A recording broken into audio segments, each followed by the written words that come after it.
नमस्कार, knocking-news.com में आपका स्वागत है। मैं हूं गिरिजेश वशिष्ठ। आप सबको बहुत बहुत मुबारक हो। भारत को बहुत बहुत मुबारक हो। इस देश की धरती को मुबारक हो। भारत माता को मुबारक हो। आज दास्ता मुक्ति दिवस है। हमने दास्ता से मुक्ति की दिशा में एक कदम बढ़ा दिया है। एक कदम क्या बढ़ा दिया है कि कभी कभी ऐसा होता है कि कुछ ऐसा संयोग होता है, या आप मानते हो तो एक ईश्वर की कृपा होती है कि आप कभी कभी ब्लेसिंग इन डिस्गाइज हो जाती है। सामने वाला चाह तो रहा था भारत को नुकसान पहुंचाना, लेकिन इससे भारत को फ़ायदा ही फ़ायदा होने वाला है। भारत के अच्छे दिन सचमुच में आ गए हैं और बुरे दिन चले गए हैं। डोनाल्ड ट्रंप ने जो 50% टैरिफ लगाने का भारत पे ऐलान किया है, ये एक ऐलान नहीं है, ये एक एहसान है, ऐसा मुझे लगता है। सारी दुनिया में रोना गाना सियाबा चल रहा है। पार्टियां, जाहिर बात है, कांग्रेस पार्टी या दूसरी पार्टियां कहेंगी कि ये मोदी सरकार की नाकामी है। और नाकामी इस नज़रिए से है कि भाई आप एक किसी अपने देश से संबंध बना के नहीं रख पाए। वो देश जिसके आप हर वक्त निसार रहते थे, जिसके ऊपर आप जिनके साथ फ़ोटो खिंचाने में गौरव का अनुभव करते थे, बराक बराक किया करते थे, 10 लाख का सूट पहना करते थे, डोलांड वो देश जो है उसको आपने, वो भारत के खिलाफ हो गया। तो अगर आप कहें कि विदेश नीति के फ्रंट पे हमारी सरकार की नाकामी है, इकोनॉमी के फ्रंट पे सरकार की नाकामी है, जिसका हम रेगुलर जिक्र करते हैं, लेकिन उसके बावजूद ये ट्रंप का जो कदम है ये भारत को नई आज़ादी देगा। लेकिन 50% टैरिफ लगाने की जो बात ट्रंप ने कही, हम आएंगे इससे भारत को कैसे फ़ायदा है, कैसे हम लोग उससे निकल जाएंगे। लेकिन जो 50% टैरिफ लगाने की बात डोनाल्ड ट्रंप ने कही है, इस टैरिफ को लगाने के बाद अगर अमेरिका कोई और कदम उठाता है तो ये गलत होगा और ये फिर दुश्मनी होगी। ये भारत, अभी तो वो उनके पास ये बहाना है, भाई देखो आप मुझे 100 का माल बेचते हो, मैं आपको 10 का माल बेचता हूँ, तो ये तो गलत है ना। मैं आपसे ज़्यादा क्यों खरीदूँ? हम दोनों अड़ोस पड़ोस की दुकान है, तो भाई बराबर बराबर का हिसाब हो। ये शिकायत के आधार पर उन्होंने लगाया, मान लिया। लेकिन उन्होंने ये भी कहा फिर बाद में कि भाई आप रूस से तेल खरीदते हो इसलिए 25% और लगाएंगे। वहाँ तक भी ठीक है। लेकिन इसके बाद में क्या हुआ कि हमारे लिए अब ये हो गया, ठीक है अब आपने कर लिया ना, अब अगर कोई अगला कदम, क्योंकि निकी हेली ने इशारा कर दिया है, निकी हेली ने ये कहा है कि भैया भारत को थोड़ा फूक फूक के कदम रखना चाहिए, डोनाल्ड ट्रंप को सीरियसली लेना चाहिए ये जो बोल रहा है, क्योंकि आने वाले समय में इससे नुकसान होगा। उसने अमेरिका को भी इसकी सलाह दी है। अब जो विश्लेषण दुनिया भर से आ रहे हैं वो ये कह रहे हैं कि ट्रंप ने भारत पे सैंक्शन लगा के अपने पैर पे कुल्हाड़ी मार ली है। अब इसको कोई लोग यहाँ 56 इंची ये वो विश्वगुरु से जोड़ सकते हैं, लेकिन ऐसा नहीं है। ट्रंप ने ये कुल्हाड़ी जो मारी है वो ऐसे मारी है कि जो हमने पाकिस्तान के साथ किया वो ट्रंप ने हमारे साथ किया। क्या? ट्रंप ने भारत की अपने ऊपर निर्भरता खत्म कर दी और अब भारत स्वतंत्र निर्णय ले सकेगा कि भैया तुमने कहा था कि हम देखो ऐसा होगा तो वैसा कर देंगे, तुमने कर लिया ना, बात खत्म हो गई। भारत ने पाकिस्तान के साथ जो कर लिया था, क्रिकेट डिप्लोमेसी नहीं चल सकती, ये नहीं चल सकता, वो नहीं चल सकता, बातचीत नहीं चल सकती, सब बंद कर दिया, सारे चैनल बंद कर दिए। अब तुम्हारे पास कुछ ऐसा है ही नहीं जिसके आधार पर तुम उसको दबा सको। वही चीज़ ट्रंप ने हमारे साथ कर दी। अब उसने कर दिया, जो कुछ होगा वो हमको दबा नहीं सकता।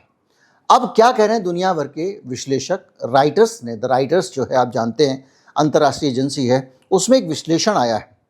वो विश्लेषण कह रहा है कि इससे भारत को नुकसान की जगह अभी तो फायदा ही होने वाला है। अगर वो रूस का तेल बंद, ये सब बातें हम पहले बता चुके हैं आपको, अगर रूस का तेल बंद कर देता तो ज़्यादा नुकसान होता। वो कहता है कि भारतीय रिफाइनरी को 3.5 अरब सालाना की बचत हो रही है। अभी जो उन्होंने हिसाब लगाया है एक मोटा कि 1.9 मिलियन बैरल पे 5 रुपये बैरल के हिसाब से एक कंजर्वेटिव उन्होंने लगाया, हम उस पर जाएंगे नहीं, लेकिन उनका जो सीधे फिगर है वो ये कह रहे हैं कि भारत की जो रिफाइनरी हैं उनको बाकायदा 3.5 अरब डॉलर सालाना की बचत हो रही है, अंबानी को और नायरा को। लेकिन अमेरिकी टैरिफ जो है वो सिर्फ 87 अरब का ही भारत का जो है निर्यात था, और इस व्यापार के लगभग 55% हिस्से को अगर प्रभावित करते हैं तो 50% की दर ज़्यादा होने के बावजूद भारत भले ही अमेरिका में कंपटीशन में ना रहे, भारत से सस्ता, मैं आऊँगा कंपटीशन में भी रहेगा, ये इस लेखक को भी मैं गलत मानता हूँ, की कंपटीशन में भी रहेगा, तो इस वजह से भारत को नुकसान हो सकता है। लेकिन वो ये कह रहा है कि जो आर्थिक नुकसान है तेल पे, भारत को जो नुकसान होगा वो केवल $3.5 अरब का ही होगा, जबकि हम $87 अरब का वहाँ से फ़ायदा ले रहे हैं रूस से तेल मंगा के। मतलब हम रूस से तेल खरीद रहे हैं, उससे हमको फ़ायदा हो रहा है, और ये टैरिफ का नुकसान अगर घटा भी दो तब भी हम अच्छा खासा मुनाफा कमाने वाले हैं। ये द राइटर्स का विश्लेषण है। लेकिन एक चीज़ जो बड़ी है वो इससे बहुत बड़ा इनाम है। इनाम यह है कि भारत जो है वो एक संप्रभु राष्ट्र के तौर पे सिर उठा के जीना सीखेगा। हम अमेरिका के बगैर जीना सीखेंगे। हम रूस से खुल के दोस्ती करेंगे। भाई तुमने कहा ना कि भाई हम तुमसे, अगर तुमने ऐसा किया तो हम तुमसे बात नहीं करेंगे। ठीक है भाई, अब तुम बात नहीं करो, तुमने हमको सज़ा दे दी, 50% लगा दिया, अब तुम्हें कोई हक नहीं बनता कि हमको कुछ कह सको। अब हम ब्रिक्स में जाएंगे, हम चीन के पास जाएंगे, हम रूस के पास जाएंगे, क्योंकि हमने पूरी दुनिया से बिगाड़ के हमारी सरकार ने अमेरिका को धन्य करने के लिए सब कुछ कर दिया था, चरणों में डाल दिया था। और अमेरिका के शिकंजे से निकलना आसान नहीं था, क्योंकि बाइडन ने क्या किया कि हमारे को बहुत सारा सामान हमसे खरीदना शुरू कर दिया। तो भारत को ये डर लगा रहता था हर वक्त, कोई भी सरकार आएगी कि अमेरिका के पास हमारा बड़ा अच्छा ग्राहक है, इतना माल हमसे खरीदता है, तो उससे संबंध कैसे खराब करें, सरल भाषा में। तो अब जो है वो ग्राहकी हमारा नहीं रहा, तो अब वो हम पे धौंस नहीं चलाएगा, तो हम आज़ाद होकर जी सकेंगे। अभी तो वो कहता है रात को 10 बजे दुकान खोलना, भाई मैं आऊँगा माल लेने। तो आपको पिक्चर देखने जाना होता है पत्नी के साथ में, टिकट खरीदे हुए होते हैं, आप बैठे रहते हो, आ रहा भैया बड़ा ग्राहक है। बड़ा ग्राहक कहता है कि नहीं भाई देखो कल फला आदमी को मत देना। ठीक है जी, वो बाप बना हुआ था हमारा, अब उसने कह दिया हम तुम्हारा माल खरीदने पे हमने जुर्माना लगा दिया, ये लगा जो भी कर दिया, मतलब टैरिफ लगा दिया। अब हमको उस ग्राहक की चिंता नहीं रहेगी। तो भारत दोबारा से उस स्वतंत्र दौर में पहुंच गया जिसको मैंने कहा आज़ादी मुबारक हो, जिस दौर में हम इंदिरा गांधी राजीव गांधी के ज़माने में थे। यानी अब हम अमेरिका के मोहताज नहीं रह गए हैं। अमेरिका सुरक्षा हमको लेनी नहीं है। उसके हथियार जो अनाप शनाप हम खरीदते थे, इसलिए खरीदते थे कि उसको खुश करने के चक्कर में वो हमारे नेताओं को बोलता था ये खरीद लो, खरीद लेते थे। आज भी ट्रंप का जब बयान आया है कि पाकिस्तान का युद्ध रुकवाने के लिए मैंने फ़ोन किया मोदी को और कहा कि देखो बिजनेस में नुकसान हो जाएगा वगैरह वगैरह, बंद कर दो। 1 घंटे में उन्होंने ये सब ट्रंप ने बोला है। और ट्रंप की बात जो है उसको भले ही आप उसको, तो एक बहुत असंसदीय शब्द है सी से शुरू होने वाला, वो बोल दिया एक अमेरिकी विद्वान ने, अंग्रेज़ी विद्वान ने देसी वाली गाली दी है। वो वैसा है भी व्यक्ति, लेकिन उससे आगे जाके, उससे ऊपर जाके आप एक चीज़ को समझिए। उसने पहले बताया था देश के लोगों को, दुनिया को, ट्रुथ सोशल पे लिख के कि भारत पाकिस्तान के बीच में बातचीत हो गई है, युद्ध विराम हो रहा है, ट्रंप ने करा दिया है। ये तो उसने बताया था पहले। हमने उसके बाद में घोषणाएं करनी शुरू की। यानी वो सही था, प्रधानमंत्री इंदिरा गांधी की हत्या की खबर पहले बीबीसी पे आई थी, तो इसका मतलब बीबीसी को पहले से पता था। इसी तरह से अगर टैरिफ के बारे में ट्रंप को पहले से पता था, माफ़ कीजिए युद्ध विराम के बारे में तो पता था, तो क्यों पता था, ये बड़ा सवाल है। तो ये कुल मिला के स्थिति ये है। इसमें ये लेखक लिखता है कि अमेरिका और भारत दोनों लूज लूज सिचुएशन में हैं।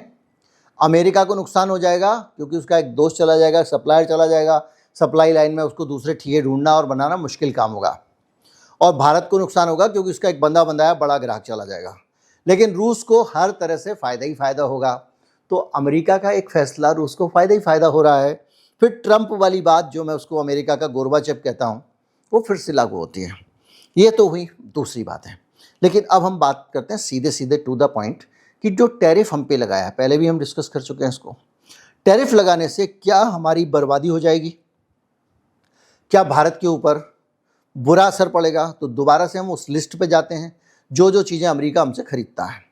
सबसे पहले अमेरिका हमसे खरीदता है फार्मास्यूटिकल गुड्स, यानी हमारे यहाँ से दवाइयाँ जाती, जेनरिक दवाइयाँ। अब अमेरिका अगर भारत की दवाएं हो जाएंगी महंगी, यानी जो दवा भारत से वहाँ 100 रुपये की जा रही है वो 150 की पहुँचेगी। जेनरिक दवाई याद रखिएगा, अभी जो वहाँ की जो प्रोप्राइटरी दवाएं हैं, पेटेंट दवाएं हैं, वो जो 150 की पहुँचेगी टैक्स के बाद, वो अभी भी 600 की, 800 की, 1000 की। यहाँ पे भी हम देखते हैं जो जेनरिक स्टोर पे दवा मिलती है वो कम दाम में मिलती है। जन औषधि केंद्र रामविलास पासवान थे उस वक्त, अटल जी के ज़माने में ये शुरू हुआ था प्रोजेक्ट। अब तो बहुत सारी कंपनियां जेनरिक बनाती हैं, दवा इंडिया है, जीलेब वगैरह वगैरह, तो उनका प्रोडक्ट अभी भी 25% के आसपास ही पड़ता है। तो हमारा 50% महंगा होने के बावजूद अमेरिका में जो दूसरी कंपनियां वहाँ की हैं पेटेंट वाली, उनसे तो बहुत सस्ता होगा। पहली चीज़ ये नोट करके रखने वाली है।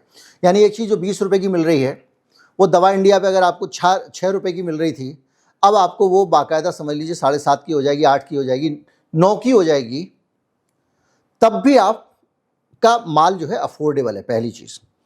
दूसरी चीज़, ये जो माल हम बेच रहे हैं वहाँ पे दवाएं, ये कोई दूसरा दे नहीं पाएगा। अब आप कहोगे भाई महंगी आएगी तो क्या आदमी दूसरे देश से खरीद लेगा? तो दुनिया में इस माल को बना के देने वाला कोई नहीं है। भारत के अलावा अगर कहीं फार्मा इंडस्ट्री है तो स्वीडन में है। स्वीडन में वो अपने नॉर्म्स के हिसाब से काम करते हैं। नए सिरे से चाइना से लेके आना दवा की रूह, उस रूह को मिला के दवा बनाना और जेनरिक बेचना।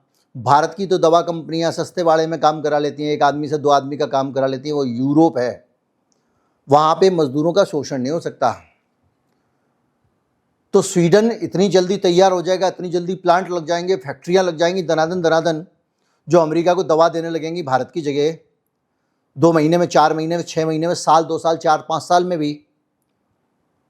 तो ये एक खाम ख्याली है ट्रंप बाबू की, उन्होंने इस पर काम नहीं किया। यानी होगा कुछ नहीं, भारत की दवा बिकेगी, उसी अमेरिका की छाती पे बिकेगी, और 50% महंगी अगर बिकेगी तो भारत, उसके लोगों को 50% महंगी खरीदनी पड़ेगी और पैसा अमेरिका के खजाने में जाएगा, लेकिन भारत के व्यापारी की तो दवा उतने में ही जाने वाली है।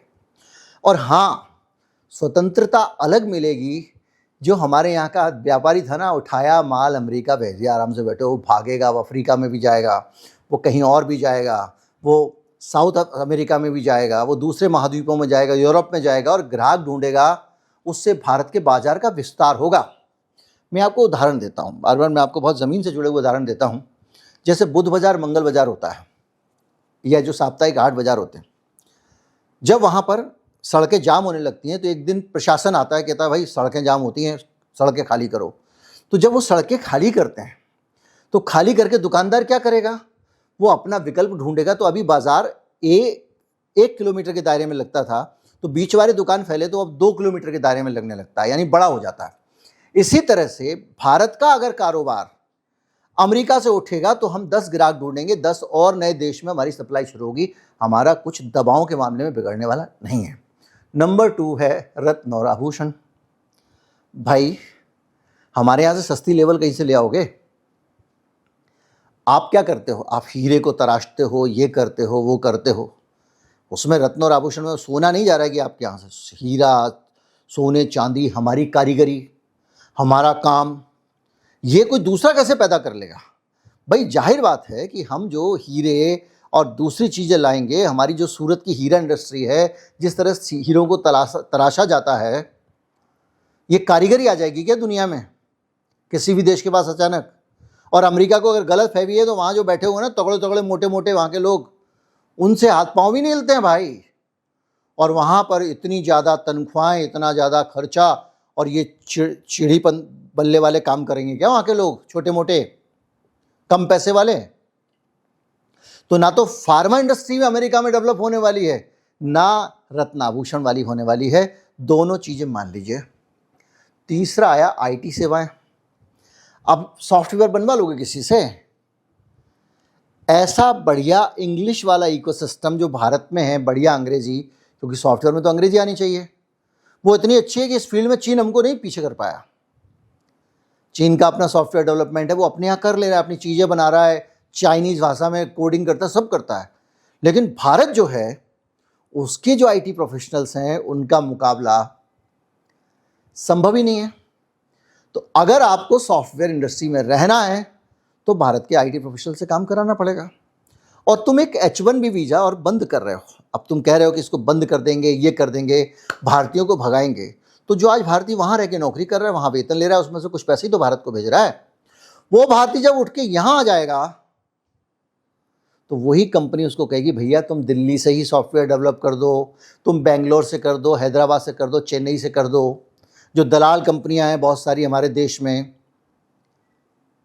कृष्णमूर्ति वगैरह, नारायण कृष्णमूर्ति वगैरह टाइप की, TCS वगैरह, ये इनसे काम करवाएंगी कम दामों में, वहाँ महंगा बेचेंगी, तो हमारे सारे सॉफ्टवेयर इंजीनियर जो हैं इनको काम मिल जाएगा। तो हमारे को कोई ये लग रहा हो कोई फ़र्क पड़ने वाला नहीं, पड़ने वाला है। अमरीकियों को ये सब चीज़ें 50% जब रत्न आभूषण वहाँ खरीदेगा, भाई तेरे को अगर शौक है 9 लाख हार खरीदने का तो फिर वो 13.5 लाख में खरीद ले, 50% ऊपर लगेगा। बल्कि ये जो चीज़ें होती हैं, जो बेशकीमती चीज़ें होती हैं, इनकी तो एक खासियत होती है, ये जितनी महंगी होंगी उतनी ज़्यादा इनकी इज्जत होती है, उनका जलवा होता है।